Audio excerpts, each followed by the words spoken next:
5 years passed. Earth looked very different now. The Nexus towers remained, but they had changed. No longer were they alien and scary.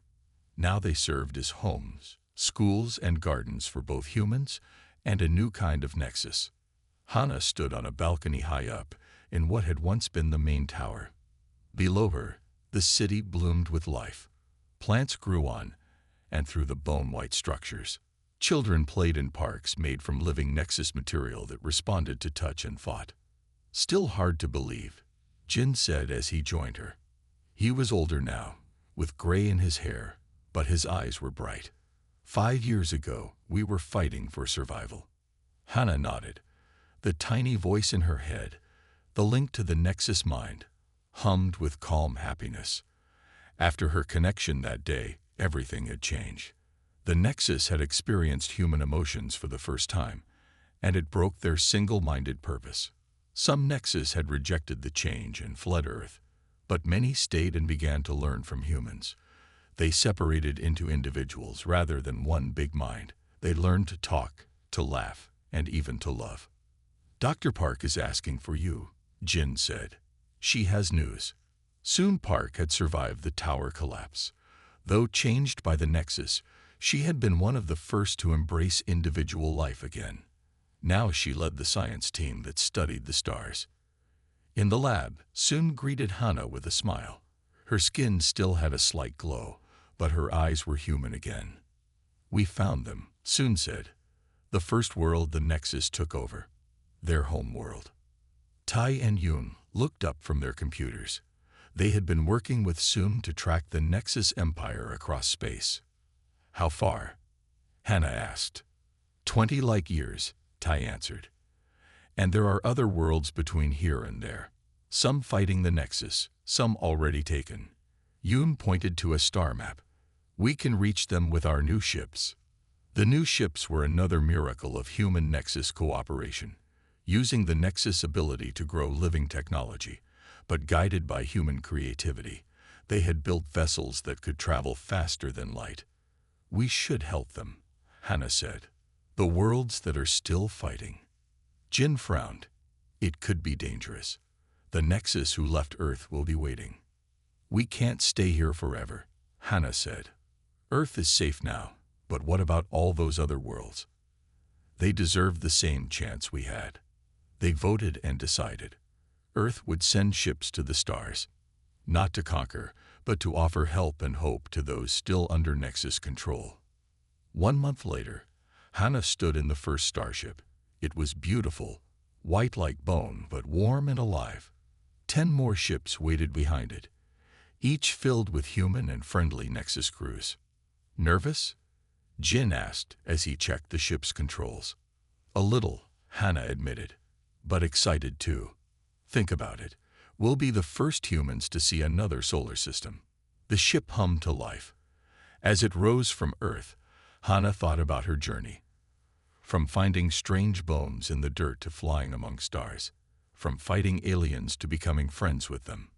Below, millions watched the ships rise. They carried Earth's message to the stars. There was another way.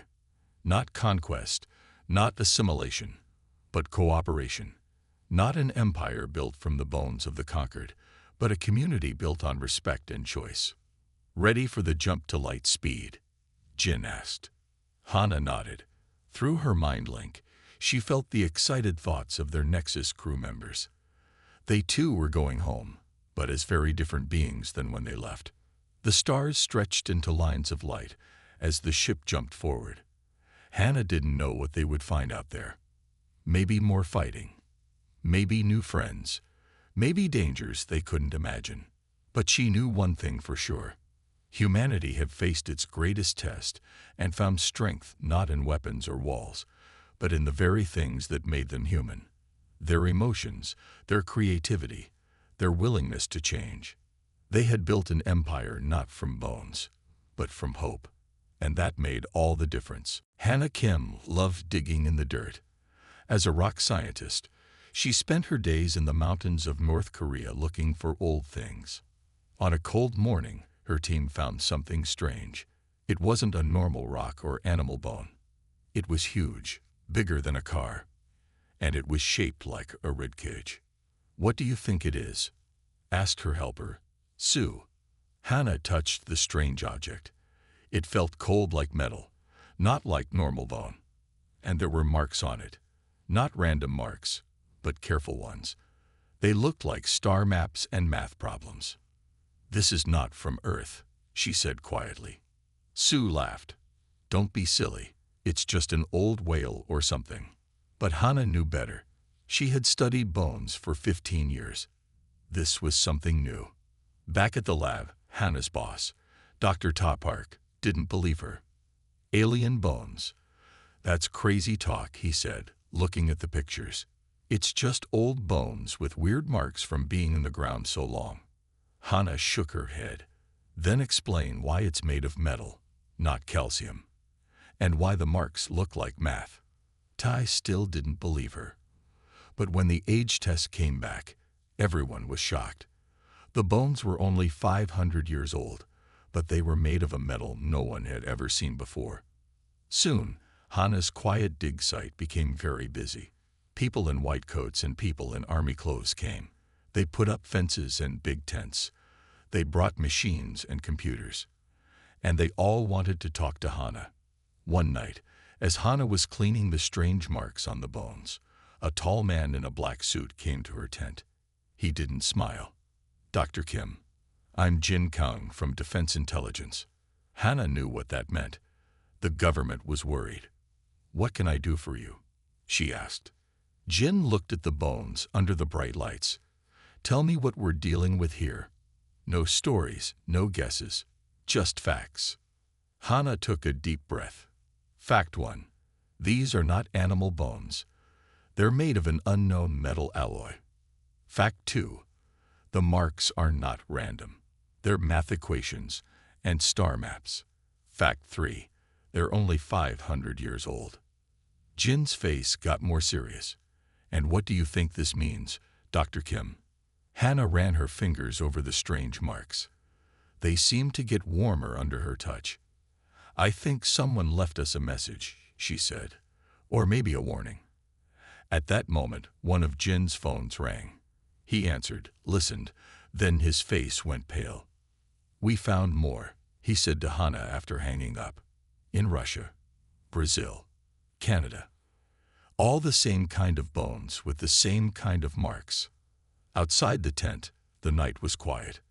But up in space, something was moving toward Earth. They had left their bones as seeds, planted in the soil of a new world. And now, after 500 years of waiting, they were coming to harvest. Hannah didn't know it yet, but the marks she was studying were not just a message. They were a countdown, and time was running out. "Dr. Kim," Jin said, his voice now urgent, "I need you to figure out what these marks mean.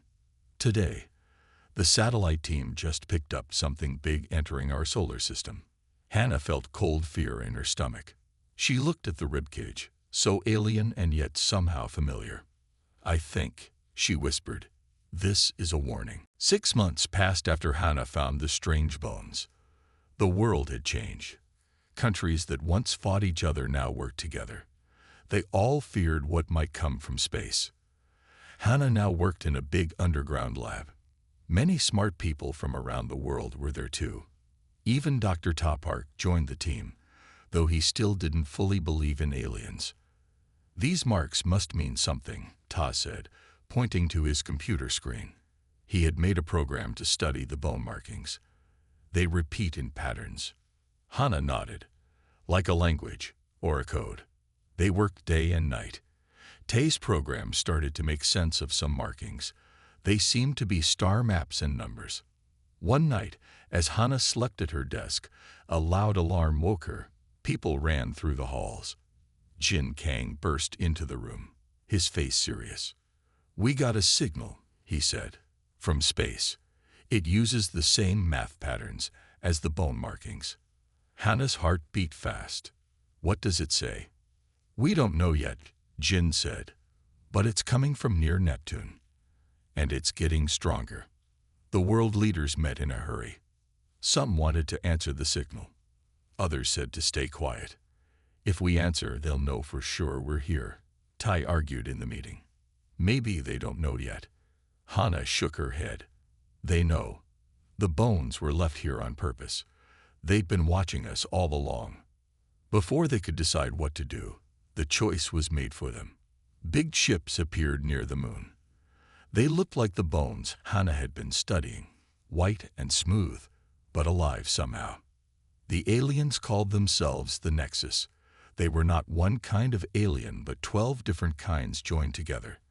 They sent a simple message to Earth: join us or die. People were scared. Some ran to the countryside. Others prayed.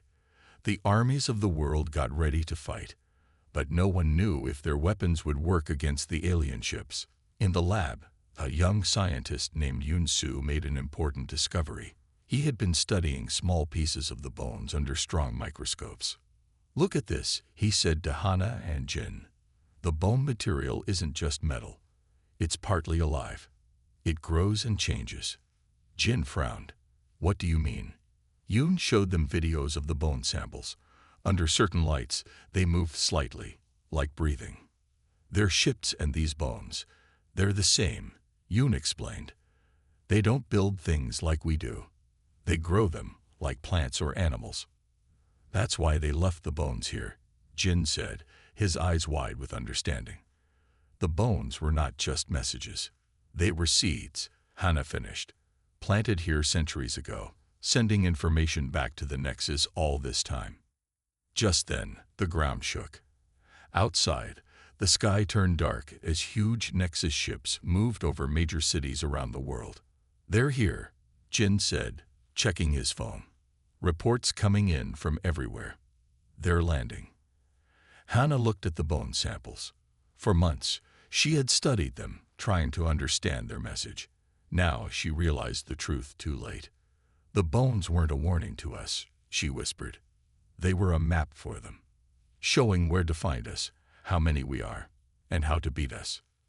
The first attack had begun, and humanity was not ready. The first attack was fast and strange. The Nexus ships dropped egg-like pods into big cities. The pods dug into the ground. Hours later, huge bone towers grew from the earth. The towers sent out waves that stopped all electronics from working. Guns, tanks, and planes could not hurt the alien towers. They were made of the same living metal as the bones Hana had found. When hit by bombs, the towers would heal themselves. In just 1 week, half of the world's big cities were taken over by bone towers. People ran to the countryside, but the Nexus sent hunters after them. Strange creatures that were half machine, half animal. Hana, Jin, Tai, and Yun escaped from their lab just before a Nexus ship destroyed it. They traveled by night, hiding during the day. Their goal was to reach a secret place in the mountains where some scientists had set up a new lab. Why don't our weapons work against them? Jin asked as they walked through a dark forest. He had seen soldiers fire rockets at the towers with no effect. Their material absorbs energy, Yun explained. The more we attack, the stronger they get. On the 10th day, they reached the mountain lab. It was hidden in an old mine. Inside, they found 50 scientists and soldiers working with old equipment. An old woman greeted them. Her name was Dr. Soon Park, a famous doctor who studied how living things grow. We've been studying pieces of the towers, Soon told them. The Nexus aren't just taking over our cities. They're taking people too. Jin nodded grimly. I saw it. They're collecting humans and taking them into the towers. But why? What do they want with us? Soon showed them pictures from a microscope. Look at the tower material up close. See those small dark spots? Those are human cells. The towers are using our people as building material. Everyone was quiet for a moment. The truth was horrible. The Nexus weren't just invading Earth. They were turning humans into parts of their living buildings. How do we fight something like this? Tai asked. He looked scared for the first time since Hana had known him. Hana thought about the bone markings she had studied. There must be a way. Every living thing has a weakness. That night, Yun couldn't sleep. He kept thinking about the bone samples and the towers. He went to the lab area and put a small piece of tower material under a microscope. He tried different tests: heat, cold, electricity. Nothing seemed to hurt it. Then he tried sound waves of different types. When he reached a certain high-pitched sound, the material trembled. At an even higher pitch, it started to break apart. Yoon ran to wake the others. "I found something," he shouted. "The Nexus material can be hurt by certain sound waves. Very high-pitched ones." Hana, Jin, and Ta gathered around as Yoon showed them his discovery. "Every species makes things that work with their own bodies," Yoon explained. "The Nexus made their living technology to work with their biology, not ours. That's their weakness." Jin nodded with growing hope. "Can we make a weapon that uses these sound waves?" "Yes," Yoon said, "but it will need to be big to affect the towers. And we'll need power." "I know where we can get both," Hana said. "But it's dangerous. We'll need to go into the city, right to the biggest tower." That night, they'd made a plan. It would be risky, but they had no choice. The Nexus were taking more humans every day. Soon, there would be none left. As dawn broke, Jin looked at his small team. "Ready?" They nodded. Today they would fight back. Today they would show the Nexus that humans weren't just building material. Humans could fight, and they would fight for their world. The city looked very different now. Tall bone towers reached into the sky. Strange root-like structures spread through streets. The air smelled wrong, like a hospital and a farm mixed together. Hana, Jin, Tai, and Yoon moved carefully through empty streets. They wore old clothes they had found. Jin carried a bag with their sound weapon parts. "Stay low," Jin whispered. "The Nexus have watchers everywhere." They had seen the watchers, flying things that looked like crosses between birds and machines. The watchers searched for humans to take to the towers. Their plan was simple but dangerous. They needed to get to the power station near the biggest tower. There, they would build their sound weapon and test it. If it works on the big tower, Yoon had explained, it should affect all the smaller towers too. They're all connected. As they turned a corner, they heard a strange clicking sound. A watcher was coming. They ducked into an old store and held their breath. The watcher passed by without seeing them. "That was close," Ta whispered. "How much further?" "2 more blocks," Hana said. She had studied city maps for days before this mission. When they reached the power station, they found it changed. Nexus material had grown over parts of it, but the main generators still worked. "Perfect," Yoon said. "We can use their own power against them." They worked quickly. Yoon and Ta built the sound device using parts they had brought. Jin kept watch. Hana studied the nearest tower, looking for any signs that the Nexus knew they were there. "Almost done," Yoon said after an hour. "This device will make sound waves at the exact frequency that hurts the Nexus material." Just then, Jin gave a warning sign. "Someone's coming, but it's human." They hid as an old man walked into the power station.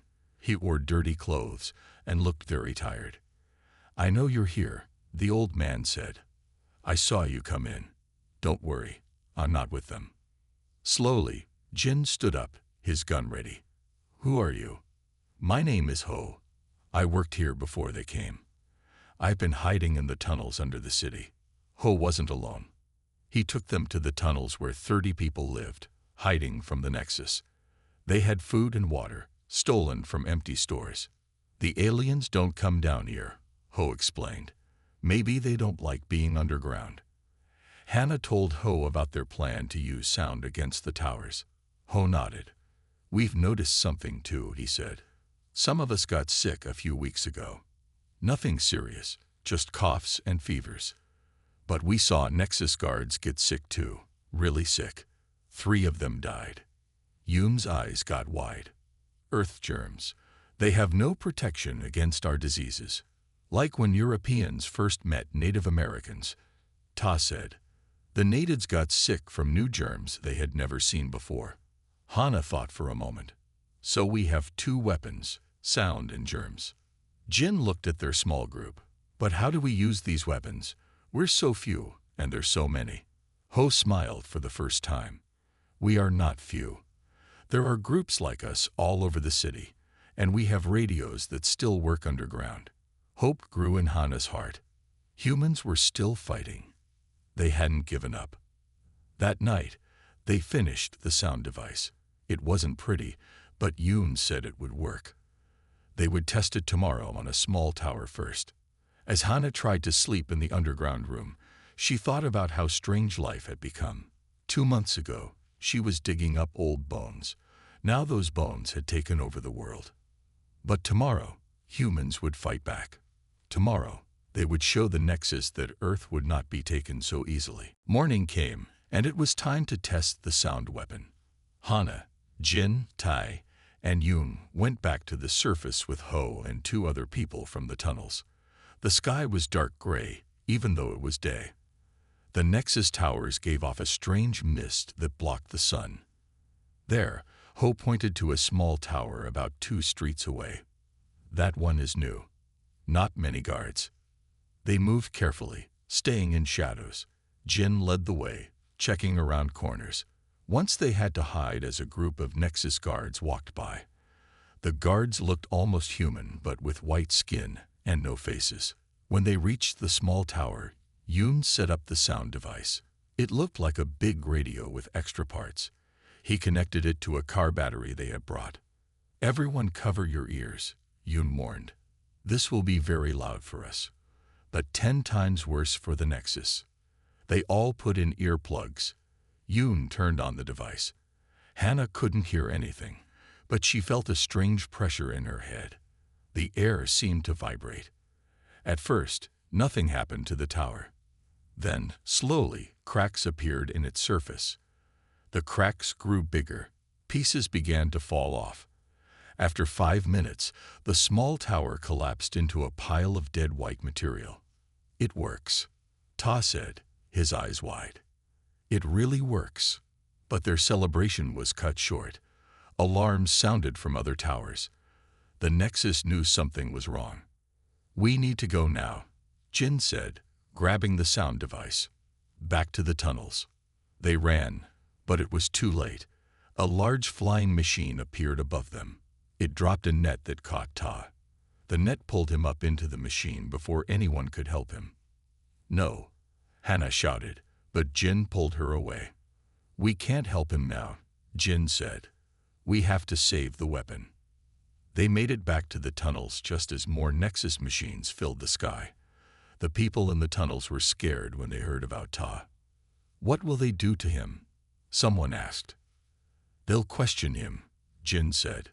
"Then use him for building material like the others." Hana refused to accept this. "We have to save him. He knows everything about our plans. If the Nexus get that information." Yoon nodded. "Hana's right. And I think I know where they take him. The main tower. That's where they process new humans." Ho showed them a map of the city's tunnel system. "There's a way to get close to the main tower underground. But the last part, you have to go above ground." They made a new plan. Hana, Jin, and Yoon would try to save Ta. Ho and his people would set up the sound device near another small tower as a distraction. That night, they moved through the dark tunnels.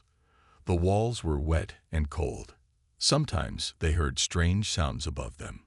The Nexus machines moving through the city. After 2 hours, they reached the end of the tunnel. A ladder led up to a street near the main tower. The tower was huge, taller than any building Hana had ever seen. It glowed with a soft white light and seemed to pulse, like it was breathing. "Remember the plan," Jin said. "We get in, find Ta, and get out. No heroes." Hana nodded, but inside she wasn't sure. How could they find one person in that huge tower? And what if Tai was already changed into building material? Jin checked his watch. It's time. Ho should be starting the distraction now. They waited. Then they heard alarms from the other side of the city. Many Nexus machines flew toward the sound. Now, Jin said, and they climbed the ladder to the street. The main tower stood before them, its entrance unguarded thanks to the distraction. Hannah took a deep breath. They were about to enter the heart of the Nexus power on Earth.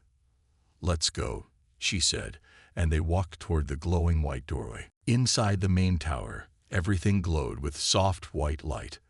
The walls looked smooth but seemed to move slightly, like they were breathing.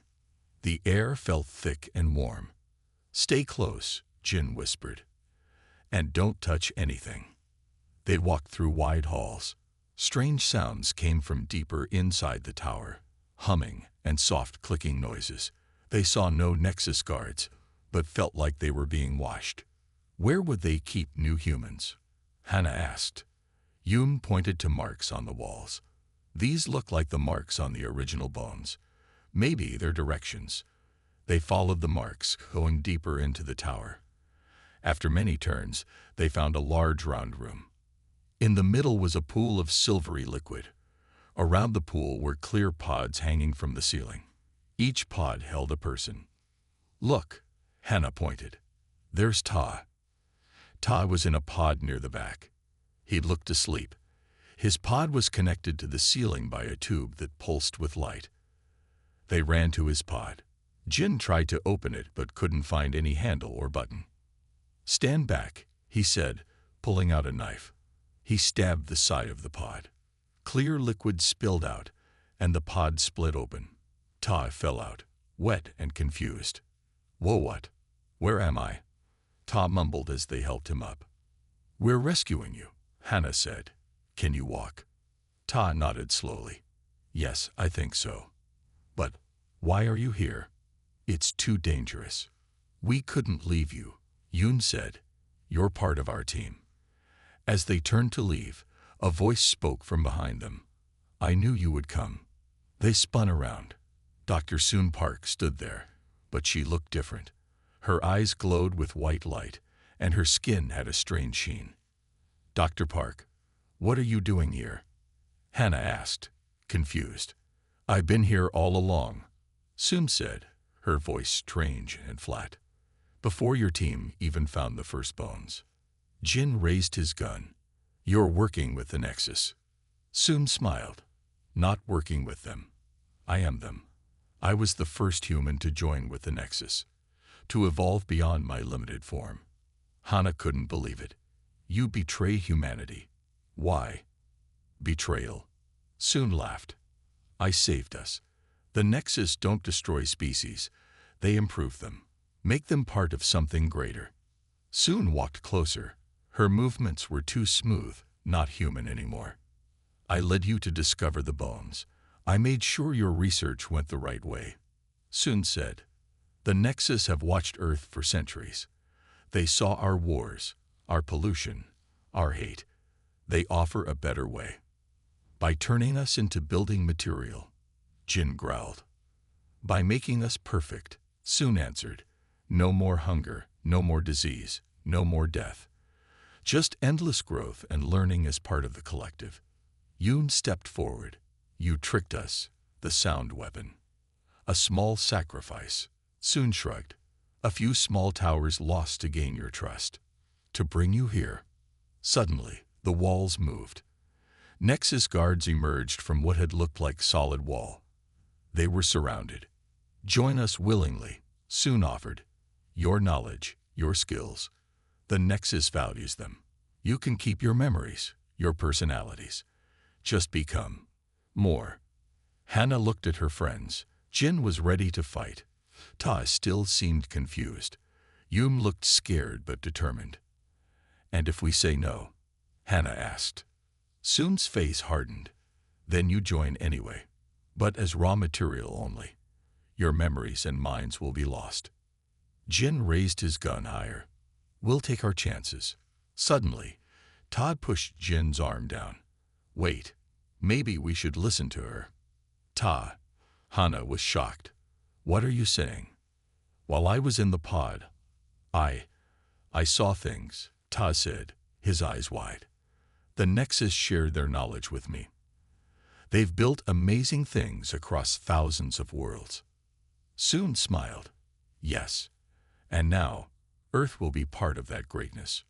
Before anyone could stop him, Ta walked to Soon's side. I'm sorry, he said to his friends, but this is the future, the only future.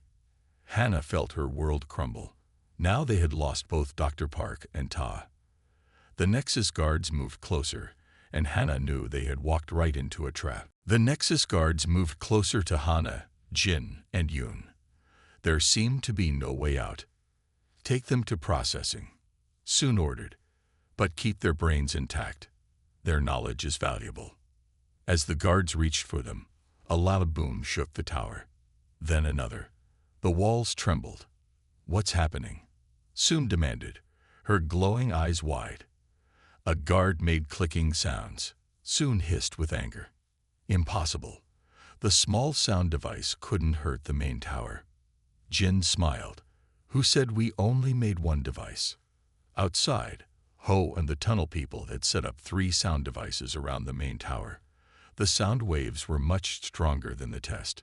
Parts of the tower were already falling.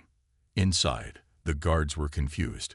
Soon shouted orders, but many guards ran to fix the tower's wounds. Now, Jin yelled. He pushed Hannah and Yoon toward a side door as the floor cracked under them. They ran through shaking halls. Behind them, Todd called, Wait, don't leave me. Hannah looked back. Taz's eyes were clear again. He seemed scared and normal. The tower controls our minds when we're close to it. Ta gasped as he caught up. I couldn't stop myself. Please believe me. Jin didn't trust him, but there was no time to argue. The tower was breaking apart around them. They found a window and saw the ground far below. There was no safe way down. We're trapped, Yoon said. Just then, part of the wall broke open. A small flying machine hovered outside. Ho was at the controls. Get in, he shouted. They jumped into the flyer one by one. As Tai jumped last, Soon appeared at the window. Her body was changing. Less human now, more like the guards. You cannot win, she screamed. The Nexus are endless.